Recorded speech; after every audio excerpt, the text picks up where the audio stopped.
Part two की बात कर रहे हैं बच्चों। यहां तक हमने क्वेश्चन कर लिया, यानी हमने जनरल इंफॉर्मेशन भर ली और इनकम फ्रॉम सैलरी की सारी डिटेल डाल दी। अब इस वीडियो में ट्राई करेंगे, कोशिश करेंगे कि हम इसको पूरा खत्म करें। हमें हाउस प्रॉपर्टी वाला शेड्यूल भरना है, उसके बाद हमें अदर सोर्सेज है, फिर डिडक्शंस का है और अल्टीमेटली टीडीएस का है। ठीक है, अब भरते हैं। सबसे पहली बात करते हैं हाउस प्रॉपर्टी की। तो हाउस प्रॉपर्टी में देखिए क्या क्या लिखा हुआ है। हाउस प्रॉपर्टी में कहता है कि mister Mohan has a self occupied house, residential house. तो इसका मतलब एक तो इसका हाउस है रेजिडेंशियल। तो मैं यहाँ एक समरी बना लेता हूँ जिसको बाद में कॉपी भी कर लेंगे। एक तो है हमारा रेजिडेंशियल हाउस प्रॉपर्टी। ये जो रेजिडेंशियल हाउस प्रॉपर्टी है ये कहाँ पर है? ये हमारी है सैंपल विहार में। ठीक है, लिख लेते हैं सैंपल विहार में है। जिसको परचेज किया था 2012 में 42 लैक्स का। इसकी कोई जरूरत नहीं है, इसको लिखने से कोई फायदा नहीं है, इसको छोड़ दो। ये तो एसेट लायबिलिटीज की डिटेल लिखते हैं तब उसकी वैल्यू को लिखना पड़ता है, तो अभी तो ऐसा कुछ है नहीं। उसके बाद ये कहते हैं एफएमवी का कोई मतलब नहीं है। एक और प्रॉपर्टी है, ये है एकता विहार में। ये है एकता विहार में, चलो ठीक है। विच वॉज लेट आउट, अच्छा जी, यानी ये लेट आउट प्रॉपर्टी है, तो ये सेल्फ ऑक्यूपाइड है। तो ये चीज मेरे लिए इंपॉर्टेंट है कि कौन सी सेल्फ ऑक्यूपाइड है, कौन सी लेट आउट है। ये जो लेट आउट है ये हमने 27,000 पर मंथ में गिवन है। 27,000 पर मंथ। अच्छा एक बात बताओ, 27,000 पर मंथ है तो 27,000 इंटू 12, 27,000 इंटू 12 ये आ गया बच्चों 3,24,000। तो 3,24,000 हो गई हमारी इसकी फाइनल लेट आउट की वैल्यू। ठीक है, म्यूनिसिपल टैक्सेस हमने पे किए हैं 3840, 3850। और उसके बाद ये डिटेल गिवन है, कौन सी डिटेल गिवन है? जो इन्होंने लोन लिया है। ठीक है, तो सेल्फ ऑक्यूपाइड में जो इंटरेस्ट है वो है 2 लाख। आपको पता है कि ये 2 लाख नहीं मिलेगा, कितना मिलेगा? ये 2,20,000 की बजाय 2 लाख की लिमिट है। और यहां पर तो मिल जाएगा पूरा का पूरा। चलो ठीक है, क्वेश्चन में आपको अगर ये इंफॉर्मेशन गिवन नहीं है कि लोन कैसा है, कहां से लोन लिया, लोन का अकाउंट नंबर क्या है, डेट ऑफ सेंशन क्या है, अमाउंट ऑफ लोन क्या है, या लोन आउटस्टैंडिंग कितना है, तो उस केस में ये सारी इंफॉर्मेशन आप हाइपोथेटिकल भर देना एग्जाम में। ठीक है, जो प्रैक्टिकल एग्जाम होगा अगर उसमें डिटेल गिवन नहीं होगी क्वेश्चन पेपर में तो अपने आप भर देना। वैसे मुझे लगता है कि एग्जामिनर ने डिटेल दी होगी। चलिए भरते हैं फिर फटाफट। हम आते हैं होम पर। होम पर आने के बाद हम आ गए हाउस प्रॉपर्टी पर। हाउस प्रॉपर्टी पर आने के बाद अब इसके अंदर डिटेल भरनी है। तो देखिए सबसे पहली बात ये कह रहा है एड्रेस बताओ क्या है। अब याद करो हमारा एड्रेस क्या था, एक बार देख लेते हैं हमारा एड्रेस क्या था। एड्रेस मैंने शुरू में लिखा हुआ है, एड्रेस ये रहा 123 सैंपल विहार। चलो ठीक है, तो एड्रेस हो गया हमारा, यहाँ लिख लेते हैं flat number 123। Flat number 123, flat number 123 sample Vihar. Sample Vihar, flat number 123 sample Vihar. ठीक है। अच्छा और कुछ लिखना है? और कुछ इसके अंदर नहीं है। टाउन की बात करते हैं तो टाउन में हमारा आ गया दिल्ली। टाउन में दिल्ली आ गया। अगर हम स्टेट सेलेक्ट करते हैं तो स्टेट में भी दिल्ली आ गया हमारा। स्टेट सेलेक्ट कर लिया, दिल्ली आ गया। ये इंडिया आ गया, पिन कोड 110095 आ गया। ठीक है, अब हम ये बता रहे हैं जी हाउस प्रॉपर्टी किसकी है, हमारी खुद की हाउस प्रॉपर्टी है। क्या हमारी को ओनरशिप है? अब देखिए नेम ऑफ द को ओनर्स यहाँ पर हाईलाइटेड है, मतलब ये ग्रीन सेल्स हैं। लेकिन जैसे ही मैं नो करता हूं ये ग्रे में बदल गए, क्यों? क्योंकि मुझे इसकी डिटेल नहीं भरनी। Type of the house property, house property की टाइप मेरी क्या है? Self occupied. जैसे ही मैं सेल्फ ऑक्यूपाइड करूंगा तो इसका मतलब है टेनेंट नहीं है। तो ये सारी डिटेल देखो, अपने आप देखो, दोबारा बताता हूँ। पहले ये डिटेल मेरी ग्रे ग्रीन में थी, लेकिन ये ग्रीन से ग्रे हो गई। क्यों हो गई? क्योंकि सेल्फ ऑक्यूपाइड है तो टेनेंट कहां से आएगा? ठीक है, बस इसके अंदर तो आपको म्यूनिसिपल टैक्सेस का भरना नहीं है, बस ये डिटेल भरनी है। आइए देख लेते हैं क्या क्या डिटेल है। लोन सेल्फ ऑक्यूपाइड वाला बैंक से लिया, पंजाब नेशनल बैंक से लिया, और ये अकाउंट नंबर है। तो पहले यहाँ पे सेलेक्ट करते हैं कि बैंक से लिया। उसके बाद यहाँ लिखते हैं कि कहाँ से लिया, पंजाब नेशनल बैंक से लिया। पंजाब नेशनल बैंक से लिया।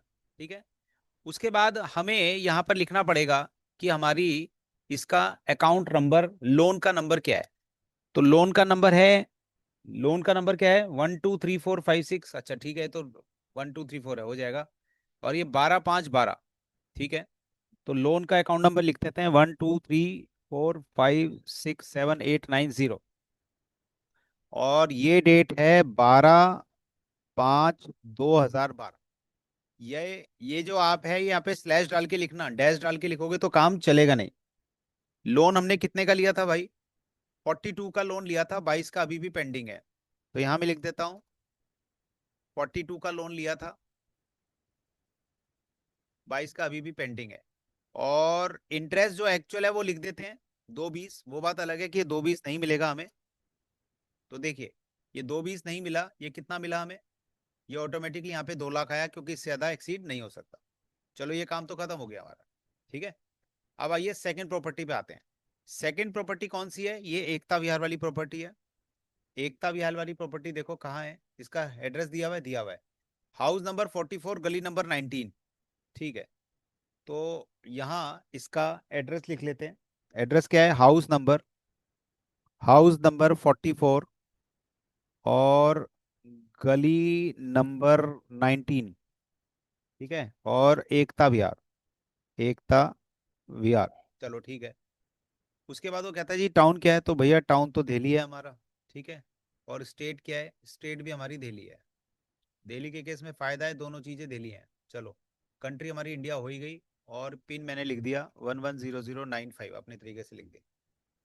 अच्छा, हम सेल्फ है, बिल्कुल सेम। ये तो जल्दी जल्दी कर रहे हैं क्योंकि ये तो हमने अभी किया ही है। बोलो, कोई को ओनर है? नहीं है, बात खत्म। अगर क्वेश्चन में लिखा होगा तो कर देना। अब ये प्रॉपर्टी मेरी कौन सी है? ये मेरी लेट आउट है। लेट आउट है तो मुझे टेनेंट का नाम लिखना है। टेनेंट का नाम देखो क्या है, देखो कहाँ लिखा हुआ है, which was let out to mister Manoj. Mister Manoj, तो टेनेंट टेनेंट में आ गया मिस्टर मनोज। चलो ठीक है, हो गया। ये पेन वेन छोड़ देते हैं इसका। ग्रॉस अमाउंट कितना रेंट का मिला? ग्रॉस अमाउंट कितना रेंट का मिला? देखिएगा यहाँ पर कितना रेंट है, 3,24,000। कैसे आया? ये था ना हमारा यहाँ पे 27,000। 27,000 पर मंथ है, तो हमने उसको चेंज कर लिया, मल्टीप्लाई कर दिया 12। चेंज नहीं किया, मल्टीप्लाई किया 12 से, तो 3,24,000 आ गया। तो यहां मैं लिख देता हूँ 324,000। खत्म बात। ये हो गया मेरा। अब मुझे इसके अंदर दो चीजें और लिखनी है। एक तो मुझे यहाँ बताना पड़ेगा कि म्यूनिसिपल टैक्सेस पेड कितने हैं, टैक्स पेड टू अथॉरिटीज कितना है। ठीक है, तो देख लेते हैं एक बार, टैक्स पेड टू अथॉरिटीज कितना है। टैक्स पेड टू अथॉरिटीज ये रहा, municipal taxes paid bye mister Mohan. अगर ये मिस्टर मोहन की बजाय मनोज पे करता तो नहीं आते। हमने हाउस प्रॉपर्टी में क्लास में पढ़ा था, municipal taxes paid by the owner during the previous year. अगर हम प्रीवियस ईयर में किसी और ईयर का भी देते हैं तो भी आ जाएगा। ठीक है, लेकिन इस केस में तो कुछ ऐसा कुछ है नहीं, 3850 है। तो 3850 में यहां लिखता हूं टैक्स पे टू लोकल अथॉरिटीज में 3850। इतना करने के बाद बस मुझे अब प्रॉपर्टी की डिटेल लिखनी है, लोन की डिटेल लिखनी है। लोन की डिटेल देख लेते हैं कहां दी हुई है, क्वेश्चन गिवन है। बैंक से लिया, कैनरा बैंक से लिया, क्या बैंक से लिया, कैनरा बैंक से लिया। चलो ठीक है, तो कहां से लिया? बैंक से लिया। इसमें हमने बैंक सेलेक्ट कर लिया। कौन से बैंक से लिया? Canara bank, CNARA, Canara bank होगा। ठीक है, उसके बाद देख लीजिए कि इसका लोन का नंबर क्या है। इसका देखिए लोन का नंबर क्या है। तो लोन का नंबर है, इसका लोन अकाउंट नंबर है 501501200। तो 5015012 1 2 3 000। डेट कौन सी है जी इसकी? इसकी डेट कौन सी है? डेट ऑफ सेंशन है 12/5/22। 12 और 5 का लोन है। ठीक है, तो यहां लिख लेते हैं 12/5/22। यहां 5 में 05 जरूर लिखना है। अगर 05 नहीं लिखेंगे तो काम नहीं चलेगा। ठीक है, वो लेगा नहीं। अच्छा, 12 लाख में से हमारा 5 लाख का लोन अभी रहता है। और इंटरेस्ट और देख लीजिए कितना है इसका। इंटरेस्ट देखिए कितना है, इंटरेस्ट है 28,000। तो ठीक है, इंटरेस्ट हो गया 28,000। देखा जाए तो बच्चों मेरी ये शीट हो गई तैयार। लेकिन ऐसा कह के काम नहीं चलेगा, पहले मुझे देखना चाहिए कि क्या ये वैलिडेट हो रही है। तो वैलिडेट हो गई, शीट इज ओके, बहुत बढ़िया। एक काम और हमारा खत्म हुआ, हाउस प्रॉपर्टी का काम खत्म। चलिए, अब एक बार होम पे चलते हैं और एक बार अपनी शीट को देखते हैं, क्वेश्चन को देखते हैं। अब मुझे देखना है इनकम फ्रॉम अदर सोर्सेस। अब मुझे किसको देखना है? Income from other sources. अब देखो बच्चों, जब इनकम फ्रॉम अदर सोर्सेस को देखोगे तो पहले तो मुझे देखना चाहिए कि अदर सोर्सेस कहां मिलेगा मुझे। तो अदर सोर्सेस का मेरा एक अलग शेड्यूल है, वहां से मुझे ये मिल जाएगा। ठीक है, कौन सा शेड्यूल है? ये शेड्यूल है हमारा ओएस। शेड्यूल का नाम क्या है? ओएस। ये शेड्यूल ओएस में मिलेगा। ठीक है, अब देख लेते हैं dividend from Indian company. Dividend from Indian company का मतलब है कि हमारा, अच्छा यहाँ एक बात बता देते हैं, ये जो डिविडेंड आपको मिलेगा ना बच्चों, ये डिविडेंड में आपको ऐसे दिया हुआ होगा, डिविडेंड दिया होगा अदर्स, डिविडेंड दिया होगा सेक्शन 222 और ई, और सेक्शन 222 और एफ। ठीक है, ये डिविडेंड के सेक्शंस हैं। याद होगा आपको, ये हमने डिस्कस किया था कि ये वाले जो दोनों हैं, ये क्या है, ये क्या है, इन दोनों को मिलाकर कहते हैं डीम्ड डिविडेंड। इन दोनों को मिलाकर क्या कहते हैं? Deemed dividend. ठीक है, नॉलेज के लिए बता दूं कि जो ई वाला है, ये होता है जो लोन है या एडवांसेस हैं टू शेयर होल्डर। अगर कंपनी शेयर होल्डर को देती है कोई लोन या एडवांस देती है तो वो डिविडेंड माना जाएगा। और ये जो नए प्रोविजंस थे उसमें बायबैक ऑफ शेयर्स वाला था, उसको भी डिविडेंड माना गया। ठीक है, तो लेकिन एक बात बताओ, जो मुझे इस क्वेश्चन में गिवन है, मुझे इस क्वेश्चन में जो दिया हुआ है, वो दिया हुआ है डिविडेंड फ्रॉम इंडियन कंपनी, तो भाई ये तो अदर्स में आएगा ना। अदर्स में आने का मतलब है ये मेरा 1A के सेकंड में आ जाएगा। ठीक है, interest on loan given to friend, friend का लोन है, तो ये आपका 1B में आएगा 9 पॉइंट में। ठीक है, 9 पॉइंट का मतलब अदर डिविडेंड में आएगा। Interest credited in saving bank account, saving bank account का इंटरेस्ट हमारा 1B में आता है और 1B के फर्स्ट में आ जाएगा। इंटरेस्ट ऑन रिफंड, ये जो रिफंड मिलता है, ये जो रिफंड मिलता है इसका स्पेसिफिकली एक हेड बना हुआ है अलग से। कौन सा है ये? 1B सेकंड या थर्ड है, मेरे ख्याल में थर्ड है, देख लेते हैं अभी। ठीक है, और विनिंग फ्रॉम लॉटरी, इसका मतलब भाई एक बात तो समझ में आ रही है कि ये जो पहले वाले तीन है, ये तो इंटरेस्ट एंड डिविडेंड की कैटेगरी में है, लेकिन ये जो है ये मेरा सेकंड कैटेगरी में आ गया, तो ये 2A1 में आएगा। ठीक है, ये 2A1 में आएगा, लेकिन ये कौन सा अमाउंट आएगा? ये कौन सा अमाउंट आएगा? ये अमाउंट आएगा मेरा ग्रॉस करके, ग्रॉस अप अमाउंट। तो ग्रॉस अप अमाउंट कैसे आता है? ग्रॉस अप अमाउंट आता है, नेट अमाउंट को डिवाइड कर दें 100 माइनस TDS और मल्टीप्लाई कर दें 100 से। ठीक है, जैसे यहां पर 28,000 का नेट अमाउंट मिला, TDS है मेरा 30% और इंटू 100, तो ये आ गया 7 7 4 28, तो 40,000 का मेरा ग्रॉस अमाउंट आ गया। इस ग्रॉस अमाउंट की TDS में भी जरूरत पड़ेगी। ठीक है, तो वहां पे देखेंगे। तो फिलहाल तो ये समझ में आ गया। चलो इसे एक बार हाथ से लिख लीजिए, मैं भी लिख लेता हूं ताकि बार बार शीट को ना देखना पड़े। डिविडेंड हो गया हमारा 14,240, 12,540, 11,2,113 और 40,000। चलिए ठीक है, लिख लिया इसे।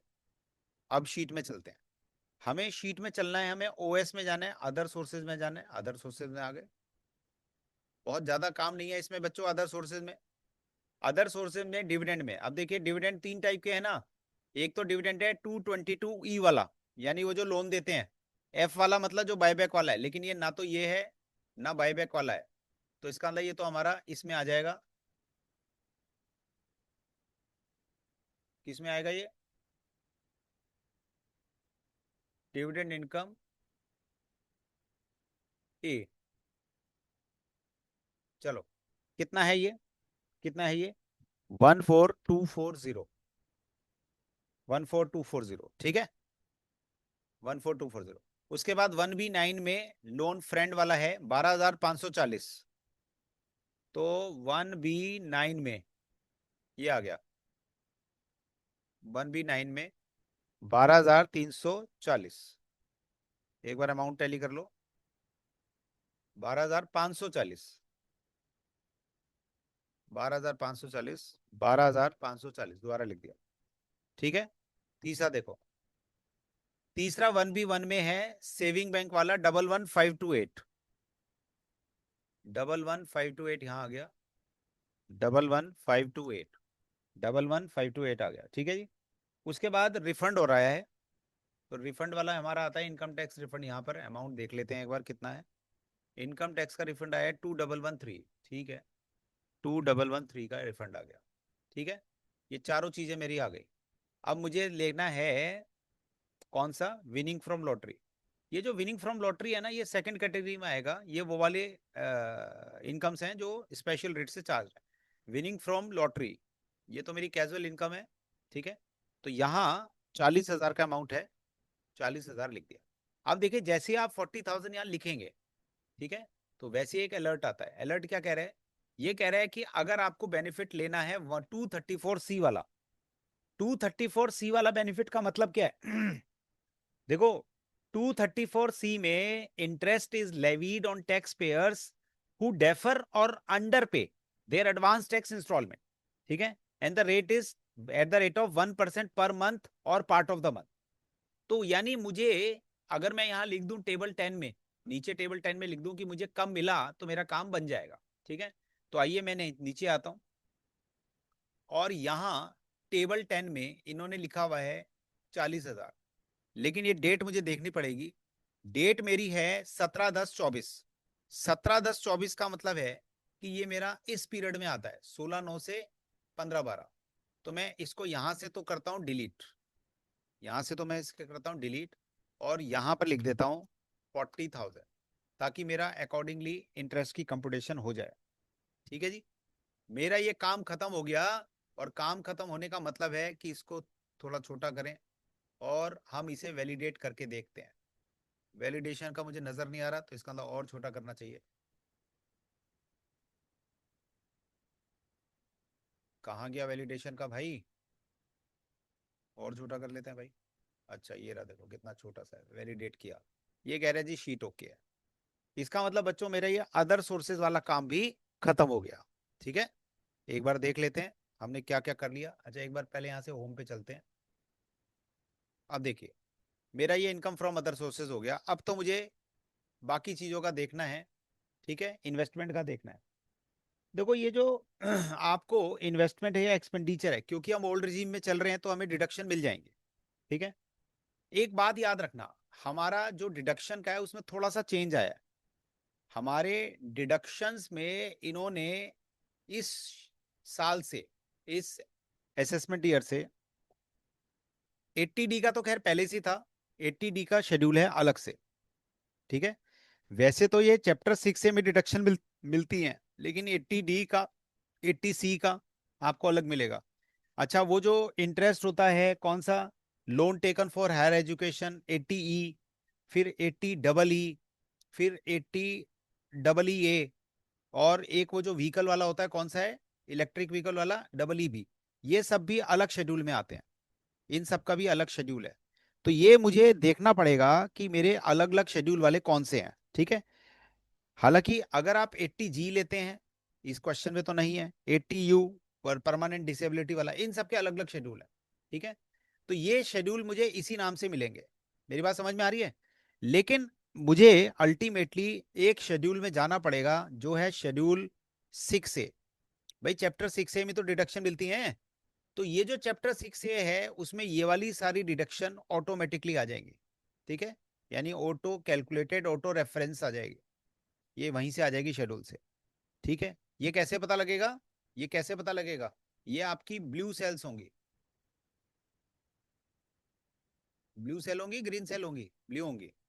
चलो, अच्छा, इसके अलावा मुझे अगर 80CCD का बेनिफिट चाहिए, कौन सा, एनपीएस वाला, अगर मुझे 80TTA का चाहिए, सेविंग बैंक का इंटरेस्ट, 80TTB का चाहिए, मेरे के में एप्लीकेबल नहीं है, सीनियर सिटीजन वाला, तो मुझे यहां लिखना पड़ेगा।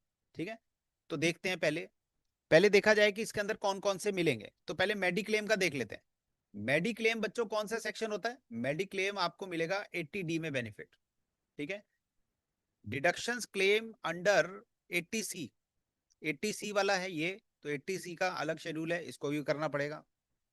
Interest taken for higher education, अगर आप हायर एजुकेशन के लिए इंटरेस्ट लेते हैं तो ये आपका 80A में आएगा, 80E में आएगा। चलो ठीक है, ये आपका 80EB में आएगा। तो 80EB को, इनको बाद में देखते हैं, पहले 80D को देख लेते हैं। 80D में क्या है, 80D में मेरे पास दो चीजें हैं। अच्छा, 80D में एक बात और बता दूं आपको, 80D में जब आप करेंगे तो आपको दो चीजें मिलती हैं, self spouse without any condition, लेकिन चिल्ड्रन है तो डिपेंडेंट चिल्ड्रन होने चाहिए, ठीक है। और अगर पेरेंट्स की बात करें तो पेरेंट्स का अलग से मिलेगा। एक बात याद रखना, पेरेंट्स अगर आपके सीनियर सिटीजन है तो एडिशनल 50,000 मिलेगा, एडिशनल। और यहाँ पर जो मैक्सिमम लिमिट है वो 25,000 है, ये भी मैक्सिमम 50,000 है। अगर 50 से ज्यादा किया तो 50 मिलेगा, यहाँ अगर 25 से ज्यादा किया तो 25 मिलेगा। जैसे यहाँ पर देखिए 26,000 किया है तो कितना मिलेगा, हमें मिलेगा 25,000। यहाँ पर हमने 42 किया है तो कितना मिलेगा, 42 मिल जाएगा। अगर 52 होता तो 42 मिलता, 52 होता तो 50 मिलता, ठीक है। चलिए इसे भर लेते हैं। कौन सा है ये, 80D है। तो अपनी एक्सेल शीट पे चलते हैं और हम देखते हैं 80D। देखिए 80D कहाँ पर है, 80D ये रहा, 11th सीरियल नंबर पर 80D है। 80D में बहुत ज्यादा काम है नहीं। पहली बात तो हमें लिखना है कि हमारे यहाँ कोई सीनियर सिटीजन है पेरेंट्स को छोड़कर। तो हमने अपनी एज जो लिखी थी वो कौन सी लिखी थी, हमने अपनी एज जो लिखी है इस एम्प्लॉय इस एसएससी की एज कितनी है, 75। 75 का मतलब है कि भाई ये तो अभी सीनियर सिटीजन नहीं बना, ये सीनियर सिटीजन नहीं बना। तो इसीलिए यहाँ मैं लिखता हूँ, यहाँ मैं लिखता हूँ नो, कोई नहीं है। उसके बाद मैंने अपने और अपनी फैमिली पे जो खर्चा किया, बस मुझे नाम लिखना है, ठीक है। नाम देख लेते हैं एक बार, नाम क्या क्या है भाई। पॉलिसी सेल्फ एंड स्पाउस वाली ये है, life insurance, life India insurance, policy का नंबर और 26,000, ठीक है। तो यहाँ लिखना चाहिए लाइफ इंडिया इंश्योरेंस, तो मैं लिख रहा हूँ life India insurance, life India insurance, ठीक है। पॉलिसी का नंबर हमारा कितना था, 123 123 करके था, तो 123 123 123 123 जो लिखा था लिख दिया। अच्छा, और अमाउंट कितना था हमारा, 26,000। हालांकि ये आएगा 25,000 मैक्सिमम, तो देखिए अपने आप 25,000 ही आ गया, ठीक है। आगे बढ़ते हैं। उसके बाद पेरेंट्स का ले लेते हैं, प्रिवेंटिव हेल्थ चेकअप का मैंने दिया नहीं है। पेरेंट्स का कहाँ गया भाई, पेरेंट्स ये रहे, बी पेरेंट्स, बी पेरेंट्स। अच्छा पहले पेरेंट्स का यहाँ पे डिटेल होगी, ये रहा, whether any one of your parent is a senior citizen. तो देखिए क्वेश्चन में क्या लिखा हुआ है, parents both are senior citizen. यहाँ तो एक से भी काम चल जाता, कोई बात नहीं, तो हम इसे लिख देते हैं यस सीनियर सिटीजन है, इससे हमारी लिमिट बढ़ जाएगी, ठीक है। अब देखिए यहाँ पर डिटेल लिख देते हैं। इंश्योरेंस कंपनी देखो क्या है, टाटा एआईजी है। टाटा एआईजी में दिखाते ही बूढ़े लोग हैं ना, टाटा एआईजी है 98100, ये आपका क्या है नजर नहीं आ रहा, हटाया जाए इसे। अच्छा 9810024500, 42,000, ठीक है। डिटेल याद ही हो गई लगभग। तो यहाँ लिखते हैं टाटा एआईजी, टाटा एआईजी, ठीक है, टाटा एआईजी हो गया, ठीक। पॉलिसी नंबर क्या है, 9810970002 157। और सॉरी गलत लिख दिया, 981009700002 157। और अमाउंट कितना है हमारा, 42,000। अब देखो ये जो मैंने गलत लिखा है ना, इसको हटा दो ना, नहीं तो ये एरर शो करेगा। एरर इसलिए शो करेगा, ये कहेगा आपने पॉलिसी नंबर लिख दिया बाकी दो चीजें नहीं लिखी, ठीक है। और देखो इसका 42,000 का हमें मिल गया, इसमें और कुछ हमें करना नहीं है, तो इसलिए फटाफट इस शीट को वैलिडेट करते हैं, और वैलिडेट हो गई। ये छोटे छोटे हैं, इनमें वैलिडेशन में कोई दिक्कत आएगी नहीं आपको। ये था मेरा 80D का। 80C में है, 80C में आ जाते हैं। 80C के अंदर पहले तो ये रिक्वायरमेंट नहीं होती थी, लेकिन अब ये रिक्वायरमेंट है। अब मुझे 80C में बताना पड़ेगा दो चीजें, कितना अमाउंट है और कितना पॉलिसी नंबर है या डॉक्यूमेंट का वेरिफिकेशन नंबर क्या है। तो आइए देख लेते हैं एक बार। 80C, 80C हमारा सेपरेट शेड्यूल है इसका। तो 80C को क्लिक किया, 80C में आ गए जी यहाँ पर, ठीक। अमाउंट कौन कौन से हैं एक बार देखना पड़ेगा। अमाउंट है 128 और 32, अमाउंट है 1,28,000 और 32,000, पहले एक साथ अमाउंट ही लिख दिया। पॉलिसी नंबर देख लेते हैं, पॉलिसी नंबर है 5434927349, ठीक है, 54349273, और शायद 49 था, ठीक है। आगे चलें। उसके बाद ये कहता है दूसरे वाले का नंबर क्या है, 34723573 और 36, 3472 3472 3573 और 36, ठीक है। ये टोटल डिडक्शन मिली 160।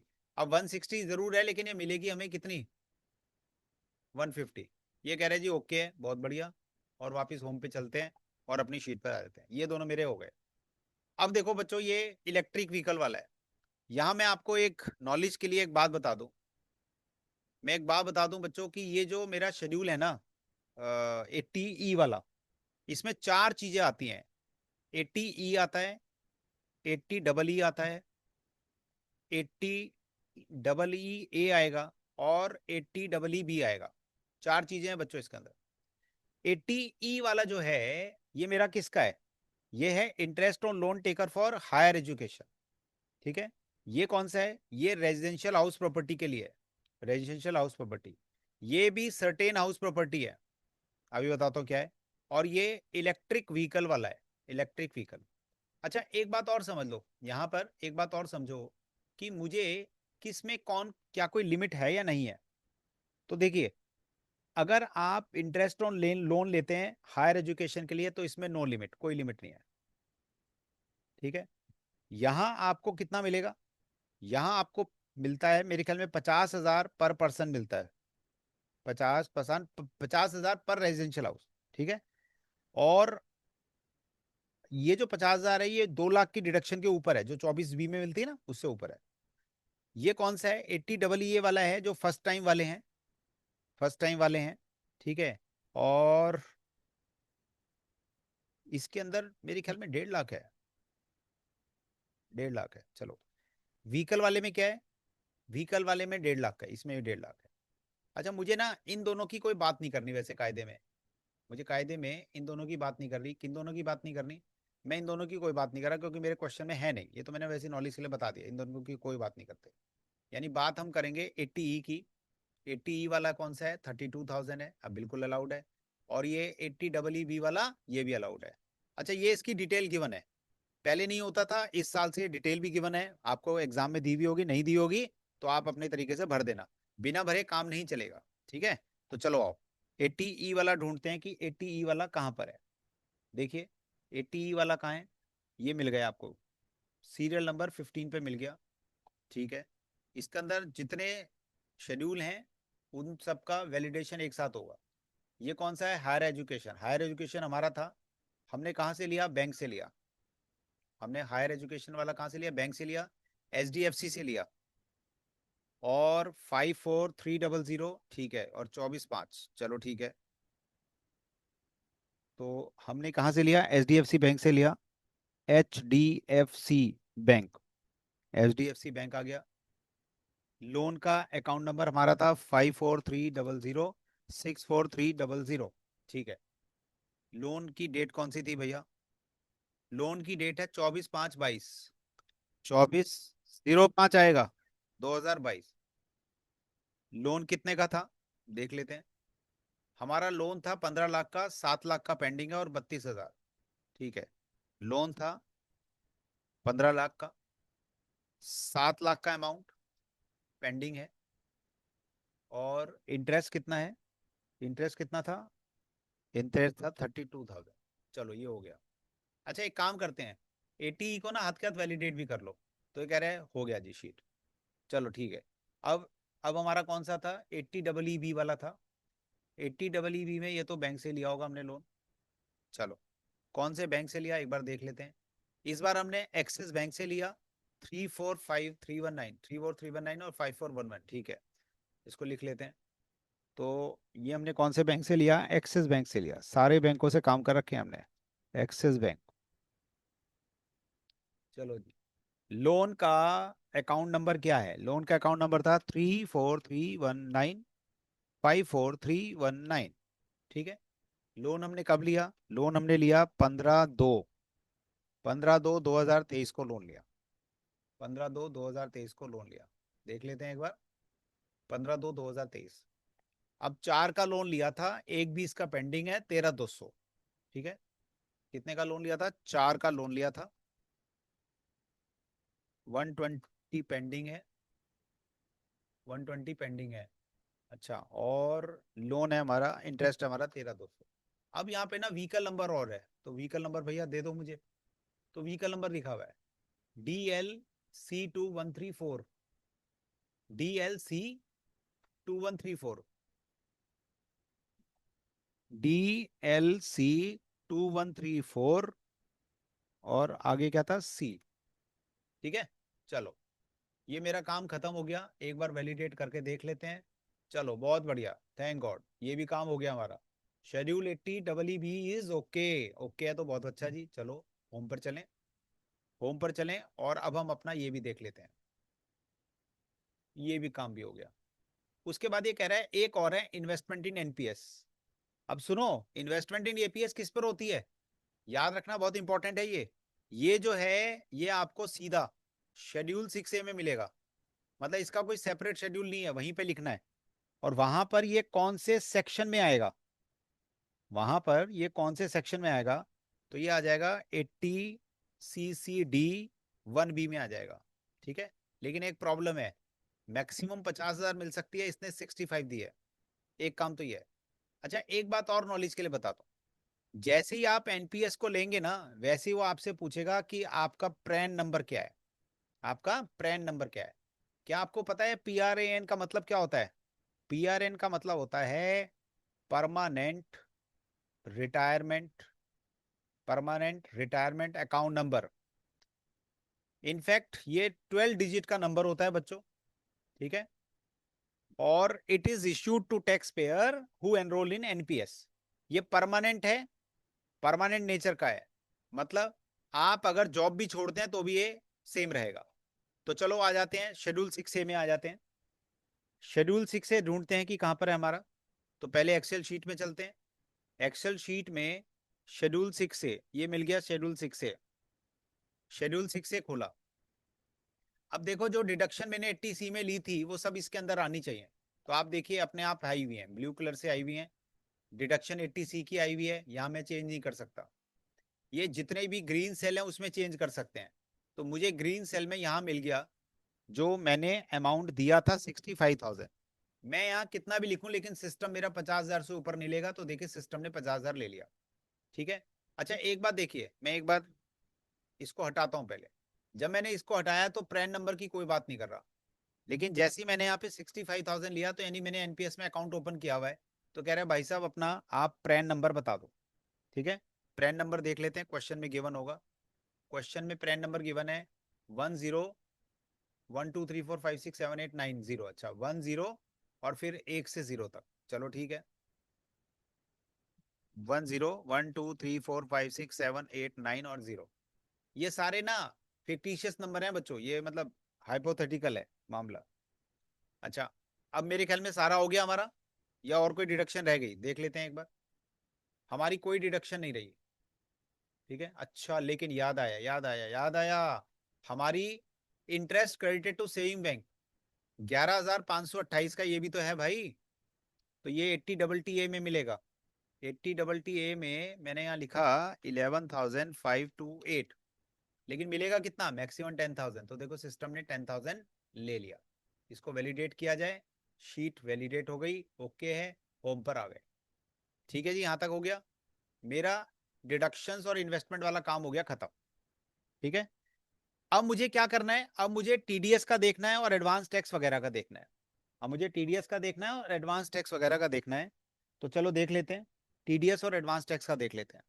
सबसे पहले टीडीएस का देखते हैं। टीडीएस में दो टीडीएस हैं, एक तो एड सोर्स वाला है जो 192 वाला है, यानी एम्प्लॉयर वाला है। ठीक है, तो ये तो एम्प्लॉयर वाला तो हमारा टीडीएस में आ जाएगा। ठीक है, ये हमारा आ जाएगा 20B में।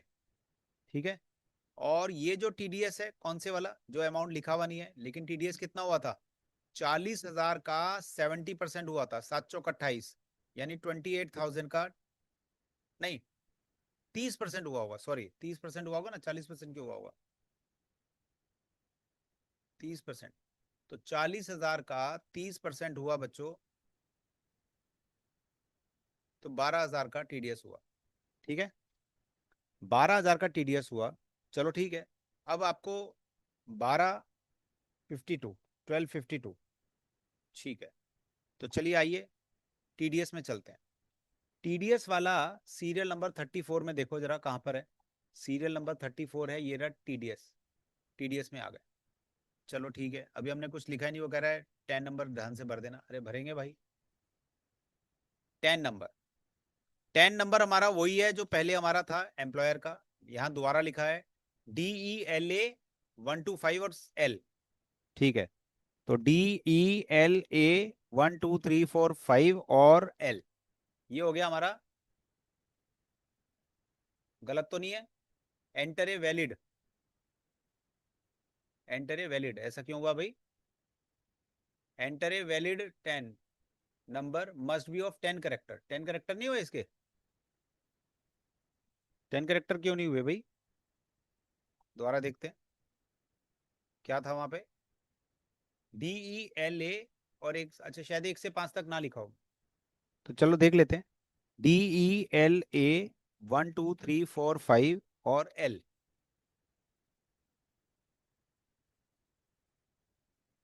ये अभी भी कह रहा है ये 10 करेक्टर का होना चाहिए।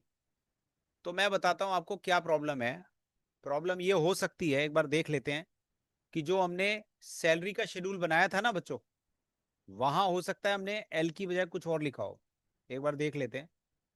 शेड्यूल एस, नहीं यहाँ पे तो एल ही लिखा था हमने, देखो।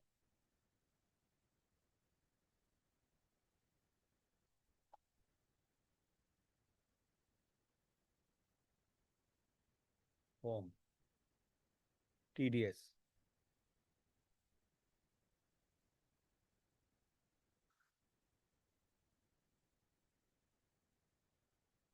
चलिए। नेम ऑफ द एम्प्लॉयर हमारा क्या था? हमारा नेम ऑफ द एम्प्लॉयर था ABC एंटरप्राइजेस, तो ABC एंटरप्राइजेस, ABC एंटरप्राइजेस। फिर इनकम चार्जेबल, ओहो अभी तो देखा था, ध्यान नहीं किया हमने, दोबारा देखना पड़ेगा।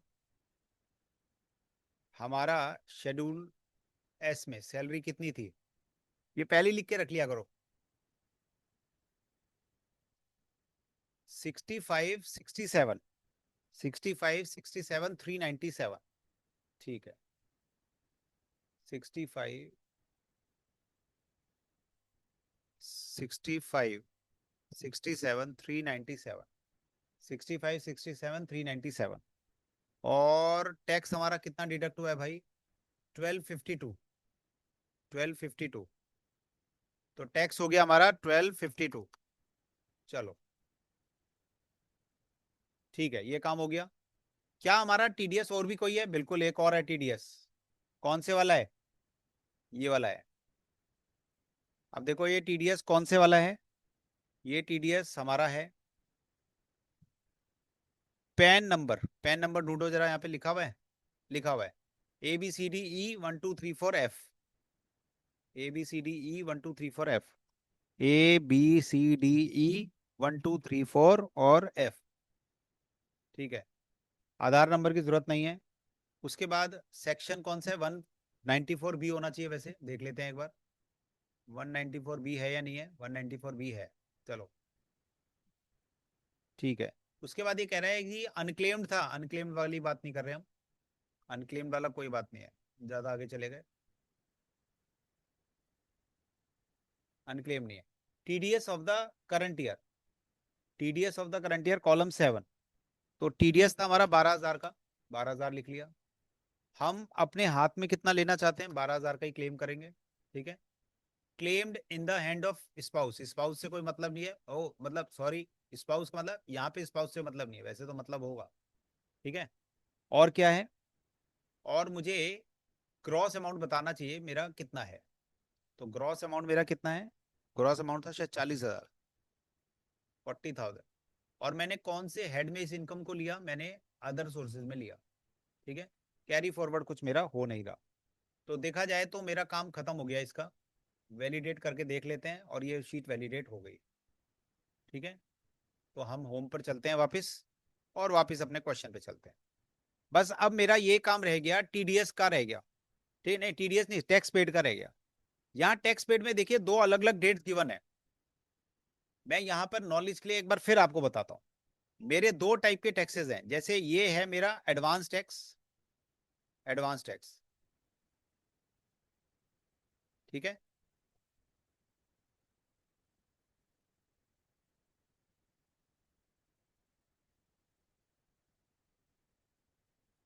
कुछ गड़बड़ हुई, अभी क्या हुआ समझ में नहीं आया। ये रहा, हाँ जी, ड्रॉ, या ये है मेरा बच्चों एडवांस टैक्स। ठीक है, और ध्यान से देखो ये 31 मार्च के बाद का है, तो इसको क्या कहेंगे, इसको कहते हैं self assessment tax. Self assessment tax. अगर कोई आपसे वाइवा में पूछता है कि बताओ डिफरेंस क्या है एडवांस टैक्स में और सेल्फ असेसमेंट टैक्स में, तो आप कहेंगे कि advance tax is the tax which is paid by the assessee during the previous year, और self assessment tax is the tax which is paid by the assessee after financial year, लेकिन but before filing income tax return. समझ गए? अच्छा, इसके लिए अगर हम देखें तो मेरे पास सीरियल नंबर 32 में, सीरियल नंबर 32 में एक आईटी का शेड्यूल बना हुआ है, उसके अंदर आएगा, तो देख लेते हैं। आईटी का शेड्यूल ये रहा। ठीक है, बहुत ही आसान है, इसमें कोई खास प्रॉब्लम है नहीं। इसके अंदर स्पेसिफाइड इंफॉर्मेशन है। कौन कौन सी इंफॉर्मेशन है भाई? एक तो हमारी डेट है, बीएसआर कोड है, पहले बीएसआर कोड है 5429, 5429, तो बीएसआर कोड हो गया 5429, कैंसिल। 5429 नहीं है, क्यों नहीं है? 0005429। ठीक है, 0005429। ठीक है, डेट कौन कौन सी थी, डेट देख लेते हैं। 18/9 और 14/11/4, 18/9/2024,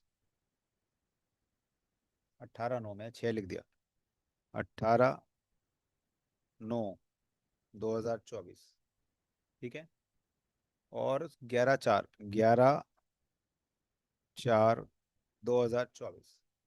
ठीक है, सीरियल नंबर ऑफ द चालान देख लीजिए बच्चों। सीरियल नंबर है 24 और 198, 18 और 25। ठीक है, 24, 198 और 18,000 और 25,000। ठीक है, ये हमारा टोटल हो गया, इसको वैलिडेट किया, वैलिडेट हो ही जाएगा, इसमें कोई पंगे वाली बात नहीं है। ठीक है जी, देखा जाए तो बच्चों मैंने सारी इंफॉर्मेशन भर दी। ठीक है, अब ये कह रहा है जेसन फाइल क्रिएट करें। अरे जेसन फाइल तो क्रिएट करेंगे ही, लेकिन उससे पहले और भी काम करने पड़ेंगे। ये जो लास्ट वाले स्टेप्स है ना, उसको ध्यान से देख लो, क्या क्या करना है। सबसे पहले तो आप जाएं, सबसे पहले तो आप कहाँ जाएंगे, 31 में जाओ पहले। ठीक है, पार्ट बी में, पार्ट बी में जाओ, और यहां पर आपको क्या लिखना है, हम अपनी टोटल इनकम निकाल रहे हैं। टोटल इनकम में आपको दो बातें करनी है। ठीक है, क्या कौन सी बातें? एक तो बैंक की डिटेल डालनी होगी, देखिए नीचे कहीं बैंक की डिटेल होगी, ये रहा। और दूसरा, आपको ये बताना होगा कि क्या आपने प्रीवियस ईयर में ये सारे काम किए हैं, तो इसको तो पहले नो कर देना, नहीं भी करोगे तो वो आगे चलने नहीं देगा। और यहां हम देख लेते हैं क्वेश्चन में बैंक की डिटेल। अब बैंक की डिटेल यहां नहीं है, बैंक की डिटेल शुरू में थी, बैंक डिटेल ये रहा।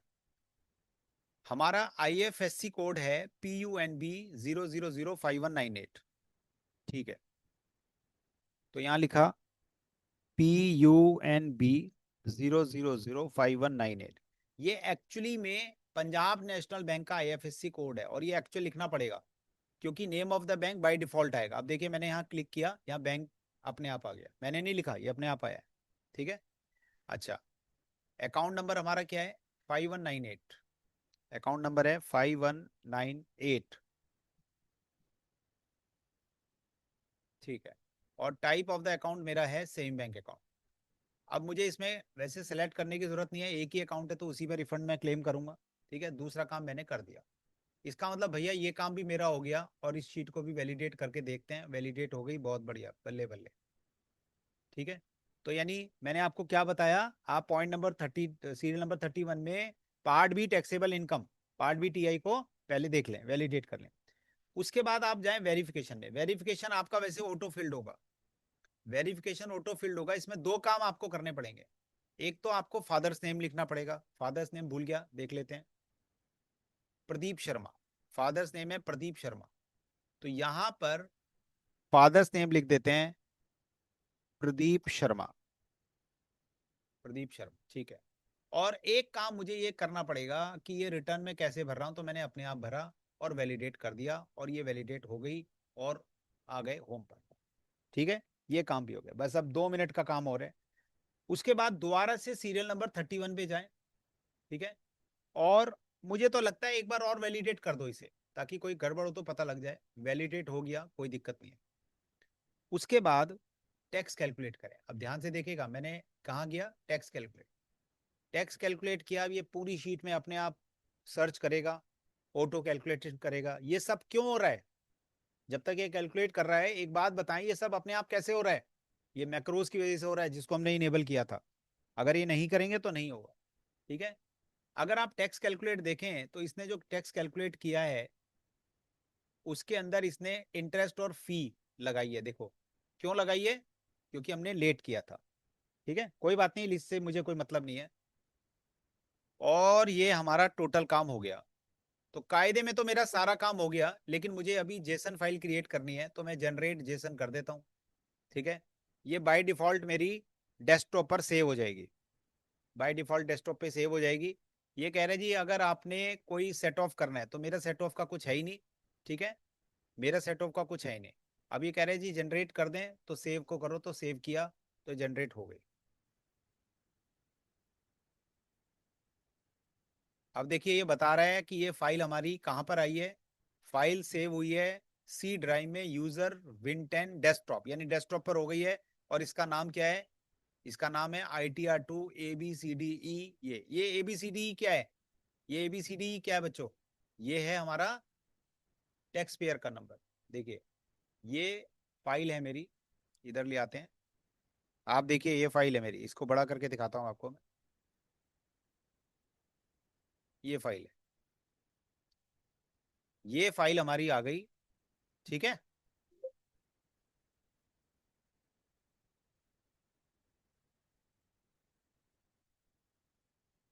ठीक है जी, ये हो गया हमारा ITR2 का। ये कंप्रिहेंसिव केस स्टडी हमारी खत्म हो गई। मुझे लगता है कि आप एक बार अपने आप भी कर लीजिएगा, एक बार पहले समझ लीजिए, फिर अपने आप एक बार देख लीजिएगा, और मुझे लगता है आपका ये केस स्टडी पूरी हो जाएगी। मैंने वैसे ग्रुप में भी लिखा है, अगर कोई भी डाउट है आप मुझे अपने क्लास के व्हाट्सएप ग्रुप पे लिखेंगे, मैं आपसे बात करूंगा। अगर आप कहेंगे तो एक और क्लासेस ही डाल सकते हैं। ठीक है, जरूरत नहीं है वैसे, लेकिन अगर कहेंगे तो डाल देंगे, कोई बात नहीं। तो मेहनत करें बच्चों, बढ़िया से सीखें। Till then bye bye, all the best.